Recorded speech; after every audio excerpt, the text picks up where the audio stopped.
Hello दोस्तों, अगर आप चाहते हैं कि मेंटर क्लासेस 2.0 के हर एक वीडियो की नोटिफिकेशन आपको मिलती रहे तो आपको मेंटर क्लासेस 2.0 को सब्सक्राइब करना है, बेल आइकॉन पर क्लिक करना है, जिससे आप कोई भी वीडियो मिस नहीं करेंगे। नमस्कार दोस्तों, मैं हूं रोहित कुमार और अपडेट के लिए आप हमें फॉलो कर सकते हैं फेसबुक पर। हमारे वीडियो आपको फेसबुक पर तो मिलेंगे ही, प्लस आप मेरा टेलीग्राम चैनल ज्वाइन कर सकते हैं बाय सर्चिंग मेंटर क्लासेस 2.0। अगर आप कॉम्पिटिटिव एग्जाम की तैयारी कर रहे हैं तो आपके लिए सुनहरा मौका है। मेंटर क्लासेस 2.0 लाता है आपके लिए डेली करंट अफेयर्स, जिससे आप अपनी प्रिपरेशन और अच्छे से कर सकते हैं। तो चलिए शुरू करते हैं। सवाल नंबर 1, राष्ट्रीय जनसंख्या आयोग ने भारत की जनसंख्या को किस वर्ष में अधिक स्ट्रेन होने का अनुमान लगाया है? ऑप्शन 1 2032, 2 2022, 3 2036, 4 2028, 5 2040।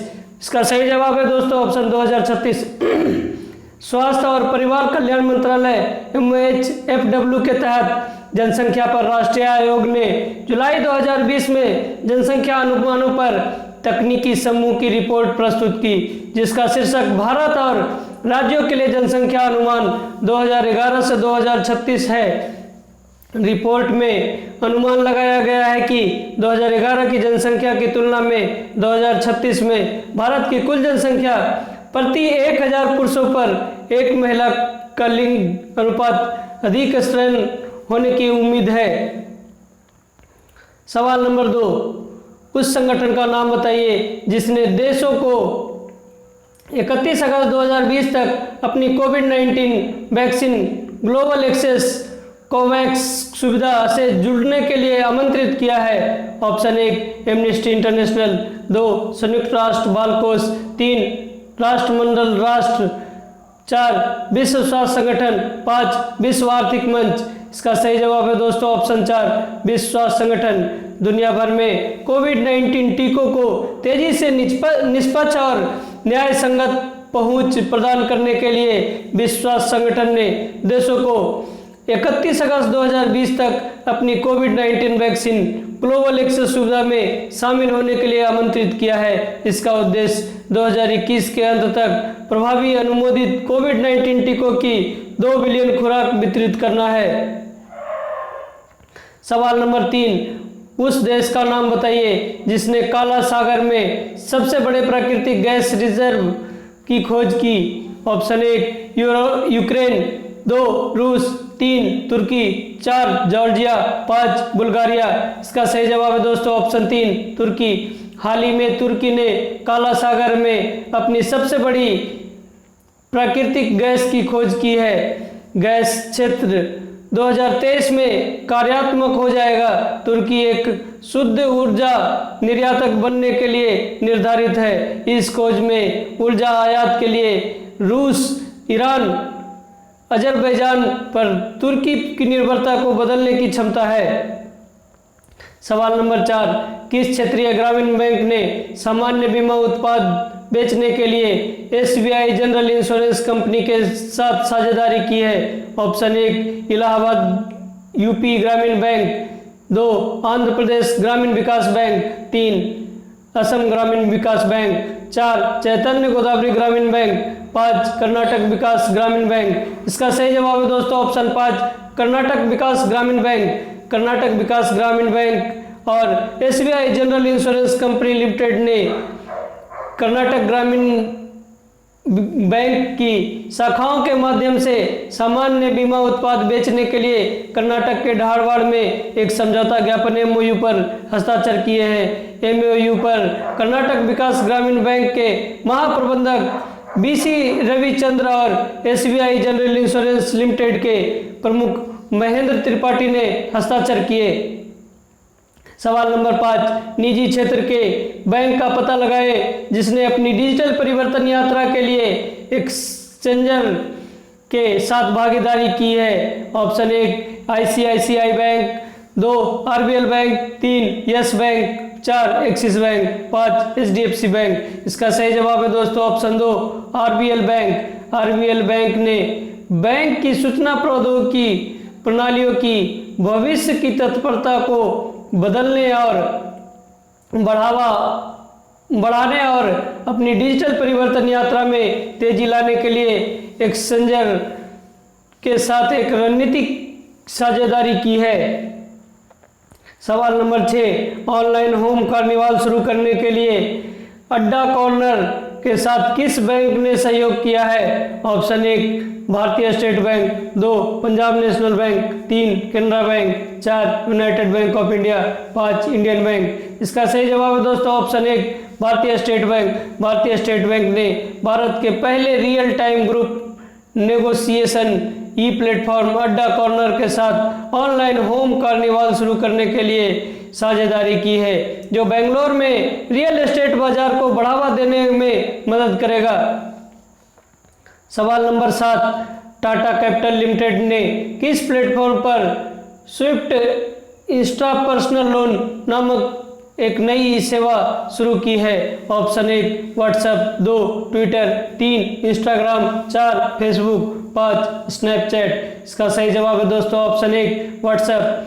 टाटा कैपिटल की वित्तीय सेवा शाखा टाटा कैपिटल लिमिटेड ने व्हाट्सएप पर अपनी नई सेवा Swift Insta personal loan SIPL launch की। नई सेवा के माध्यम से मौजूदा ग्राहक आसानी से ऋण के लिए आवेदन कर सकते हैं और व्हाट्सएप पर टाटा कैपिटल के एक चैटबॉट TIA का उपयोग करके व्यक्तिगत ऋण के लिए प्रतिबंध प्राप्त कर सकते हैं। सवाल नंबर 8, हाल ही में किस बीमा कंपनी का नाम केयर हेल्थ बीमा कंपनी रखा गया है? Option 1 health care global enterprises limited, 2 Religare health insurance company limited, 3 Indraprastha medical corporation limited, 4 Apollo hospital enterprises limited, 5 Aster DM health care limited. इसका सही जवाब है दोस्तों option 2 Religare health insurance company limited. Religare enterprises की सहायक स्वास्थ्य बीमा रेलिगेयर हेल्थ इंश्योरेंस कंपनी ने अपना नाम बदलकर केयर हेल्थ इंश्योरेंस कर दिया है और यह 19 अगस्त 2020 से प्रभावी हो गई है। सवाल नंबर 9, उस मंत्रालय का नाम बताइए जिसने महिला सशक्तिकरण के लिए travel agents association of India TAAI और फिक्की लेडीज ऑर्गेनाइजेशन FLO के साथ समझौता ज्ञापन पर हस्ताक्षर किए हैं? ऑप्शन 1 कौशल विकास और उद्यमिता मंत्रालय, 2 स्वास्थ्य और परिवार कल्याण मंत्रालय, 3 सामाजिक न्याय और अधिकारिता मंत्रालय, 4 पर्यटन मंत्रालय, 5 महिला और बाल विकास मंत्रालय, 4 ऑप्शन सही जवाब है दोस्तों ऑप्शन 4 पर्यटन मंत्रालय। Travel agents association of India TAAI और federation of Indian chambers of commerce and industry FICCI ladies organisation FLO ने वीडियो कॉन्फ्रेंस के जरिए महिला सशक्तिकरण के लिए पर्यटन मंत्रालय के साथ औपचारिक समझौता ज्ञापन MOU पर हस्ताक्षर किया। पर्यटन राज्य मंत्री प्रहलाद सिंह पटेल की मौजूदगी में MOU किया गया। सवाल नंबर 10, उस व्यक्ति का नाम बताइए जिसे भारतीय स्टेट बैंक के प्रबंध निदेशक के रूप में नियुक्त किया गया है? Option 1 PK Gupta, 2 BP Sharma, 3 Ashwini Bhatia, 4 Arijit Basu, 5 Dinesh खारा। इसका सही जवाब दोस्तों ऑप्शन 3 अश्विनी भाटिया। प्रधानमंत्री नरेंद्र मोदी की अध्यक्षता में मंत्रिमंडल की नियुक्ति समिति ने SBI के प्रबंध निदेशक के रूप में भारतीय स्टेट बैंक के उप प्रबंध निदेशक अश्विनी भाटिया को नियुक्त किया। सवाल नंबर 11, 31 अगस्त 2020 से भारत के नए चुनाव आयुक्त के रूप में किसे नियुक्त किया गया है? Option 1 Amitabh Kant, 2 Ajit Doval, 3 Rajiv Kumar, 4 Ajay Tyagi, 5 BK Paul. इसका सही जवाब दोस्तों ऑप्शन 3 राजीव कुमार। 31 अगस्त 2020 से सेवानिवृत्त IAS अधिकारी और पूर्व वित्त सचिव राजीव कुमार को चुनाव आयुक्त के रूप में नियुक्त किया गया। वह अन्य चुनाव आयुक्त सुशील चंद्रा के साथ काम करेंगे। उन्होंने अशोक लवासा की जगह ली। सवाल नंबर 12, निम्नलिखित में से किसे राष्ट्रीय खेल पुरस्कार 2020 में राजीव गांधी खेल रत्न पुरस्कार से सम्मानित किया गया था? ऑप्शन 1 रोहित शर्मा, 2 मनिका बत्रा, 3 मरियप्पन यंगावेलु, 4 शशि मलिक, 5 विनेश फोगाट। इसका सही जवाब है दोस्तों ऑप्शन 4 शशि मलिक। राष्ट्रीय खेल पुरस्कार 2020 की घोषणा युवा मामलों और खेल मंत्रालय द्वारा की गई थी। राष्ट्रीय खेल पुरस्कारों के इतिहास में पहली बार 5 खेल व्यक्तियों को राजीव गांधी खेल रत्न पुरस्कार और 27 एथलीटों को अर्जुन पुरस्कार के लिए नामित किया गया था। राजीव गांधी खेल रत्न पुरस्कार विजेताओं की संख्या 5 है। Rohit Sharma cricket, Mariyappan Thangavelu para athletics, Manika Batra table tennis, Vinesh Phogat कुश्ती, रानी रामपाल हॉकी। सवाल number 13, US India strategic partnership forum USISPF से 2020 के नेतृत्व पुरस्कार को कौन प्राप्त करने जा रहा है? ऑप्शन 1 आनंद महिंद्रा, 2 शांतनु नारायण, 3 सत्य नडेला, 4 दोनों 1 और 2, 5 दोनों 1 और 3। इसका सही जवाब है दोस्तों ऑप्शन 4 दोनों 1 और 2।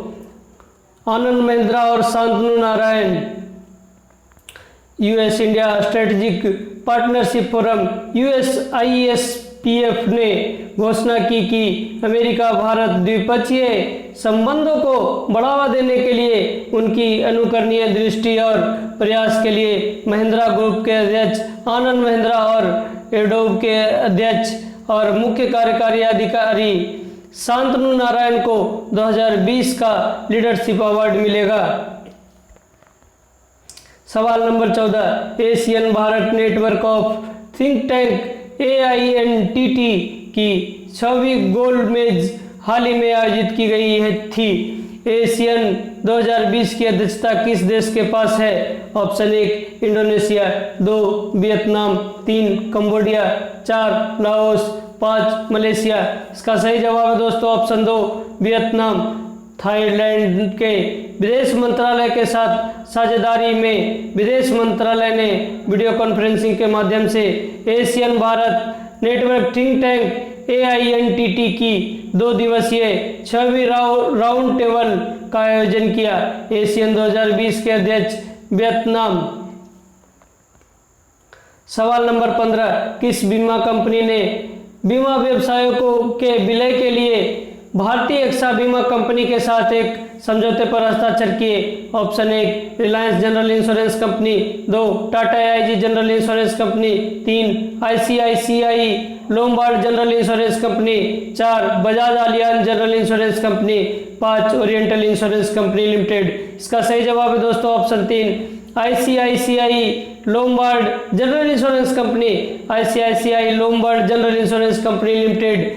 ICICI लोम्बार्ड और Bharti AXA general insurance company limited ने अपने बीमा कारोबार का विलय करने के लिए निश्चित समझौतों पर हस्ताक्षर किए हैं। विलय व्यवस्था की योजना के माध्यम से होगा। सवाल नंबर 16, केंद्रीय उपभोक्ता मामले, खाद्य और सार्वजनिक वितरण मंत्री रामविलास पासवान ने हाल ही में गोल्ड हॉलमार्किंग केंद्रों का ऑनलाइन पंजीकरण और नवीनीकरण शुरू किया। सोने की हॉलमार्किंग डैश से अनिवार्य होगी। ऑप्शन 1 30 जून 2022, 2 31 अगस्त 2021, 3 1 जून 2021, 4 1 जनवरी 2021, 5 31 मार्च 2022। इसका सही जवाब है दोस्तों ऑप्शन 3 1 जून 2021। केंद्रीय उपभोक्ता मामले, खाद्य और सार्वजनिक वितरण मंत्री रामविलास पासवान ने वस्तुतः सोने की परख और हॉलमार्किंग केंद्रों के पंजीकरण और नवीनीकरण के लिए एक ऑनलाइन प्रणाली शुरू की है। ऑनलाइन सिस्टम को भारतीय मानक bureau BIS web portal www.manakonline.in के माध्यम से एक्सेस किया जा सकता है। वर्तमान में स्वैच्छिक रूप से सोने का हॉलमार्किंग 1 जून 2021 से अनिवार्य किया जाएगा। सवाल नंबर 17, डॉक्टर अशोक के वैद्य द्वारा संपादित गैस्ट्रिक कैंसर नामक पुस्तक का शुभारंभ किसने किया? ऑप्शन 1 जितेंद्र सिंह, 2 नितिन गडकरी, 3 प्रहलाद सिंह पटेल, 4 मुख्तार अब्बास नकवी, 5 स्मृति ईरानी। इसका सही जवाब है दोस्तों ऑप्शन 1 जितेंद्र सिंह। केंद्रीय मंत्री डॉक्टर जितेंद्र सिंह ने डॉक्टर अशोक के वैद्य द्वारा संपादित गैस्ट्रिक कैंसर पुस्तक लॉन्च की। वह एक प्रसिद्ध चिकित्सक हैं और उन्हें चिकित्सा के क्षेत्र में उत्कृष्ट कार्य के लिए 2009 में पद्मश्री से सम्मानित किया गया था। पुस्तक स्प्रिंगर हेल्थ केयर एजुकेशन द्वारा प्रकाशित की गई है। सवाल नंबर 18, संयुक्त राष्ट्र के अंतर्राष्ट्रीय दिवस पर धर्म या धार्मिक विश्वास के आधार पर हिंसा के पीड़ितों को सालाना डैश पर मनाया गया। ऑप्शन 1 23 अगस्त, 2 15 अगस्त, 3 22 अगस्त, 4 21 अगस्त, 5 29 अगस्त। इसका सही जवाब है दोस्तों ऑप्शन 3 22 अगस्त। संयुक्त राष्ट्र के धर्म या धार्मिक विश्वास के आधार पर पीड़ितों पर हिंसा अंतर्राष्ट्रीय दिवस की शुरुआत 22 अगस्त को प्रतिवर्ष मनाया जाता है। इस वर्ष धर्म या धार्मिक विश्वास के आधार पर हिंसा के अधिनियमों के पीड़ितों को स्मरण करते हुए दूसरे अंतर्राष्ट्रीय दिवस को चिन्हित किया गया है। सवाल नंबर 19, 22 अगस्त 2020 को पृथ्वी का निरीक्षण दिवस 2020 मनाया गया। पृथ्वी का पहला निरीक्षण दिवस अभियान किस वर्ष शुरू किया गया था? ऑप्शन 1 2017, 2 2006, 3 2010, 4 2014, 5 2003। इसका सही जवाब है दोस्तों ऑप्शन 2 2006। 22 अगस्त 2020 को पृथ्वी का निरीक्षण दिवस 2020 मनाया गया। पृथ्वी निरीक्षण दिवस वह तारीख है जब मानवता द्वारा वर्ष के जैविक संसाधनों और सेवाओं की मांग पृथ्वी की पीढ़ी की क्षमता से अधिक हो जाती है।